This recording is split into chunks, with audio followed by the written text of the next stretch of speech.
अमर global mobile shop व्यावसायिकांनी bank लोनच्या नावाखाली अनेकांची केली फसवणूक। सतीश गावणच्या प्रकरणानंतर उरणात पुन्हा एकदा करोडो रुपयांची लूट करणारा इसम फरार। सतीश गावणच्या चिटफंड प्रकरणातून उरण परिसरातील जनता सावरत नाही। तोच उरण शहरातील अमर ग्लोबल मोबाईल शॉप येथील व्यावसायिकांनी ऑनलाईन मोबाईल खरेदी व बँकमधील लोन प्रकरणातून अनेक ग्राहकांना लाखोचा गंडा घातल्याचा प्रकार समोर आला आहे। या संदर्भात काही पीडित फसवणूक धारकांनी उरण पोलीस ठाण्यात तक्रार अर्ज दाखल केला असल्याची माहिती अजय शिवकर या पीडितांनी दिली आहे।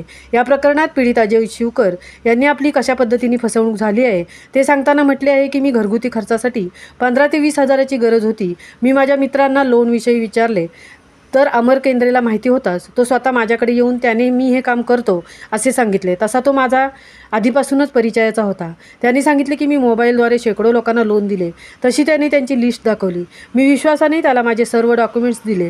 सिस्टीम चालत नाही म्हणून माझ्याकडे मोबाईल राहू दे म्हणून त्यांनी विश्वास देऊन मोबाईल स्वतःजवळ ठेवला। त्यानंतर त्याने मला सांगितले की तुझ्या मोबाईलवर मी 1.5 लाखांचा लोन घेतला आहे।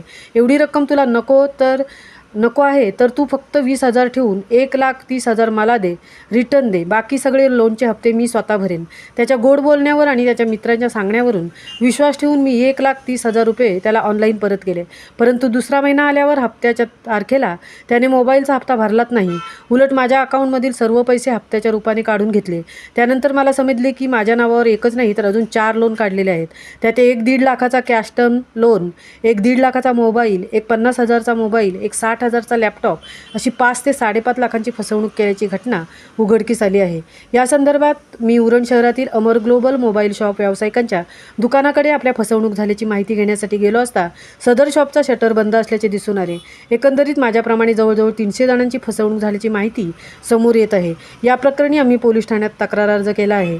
तरी उरण पोलिसांनी या प्रकरणी लक्ष केंद्रित करावे जेणेकरून यापुढे कोणाचीही फसवणूक होणार नाही असे आवाहन शेवटी फसवणूक झालेल्या अजय शिवकर यांनी केली आहे।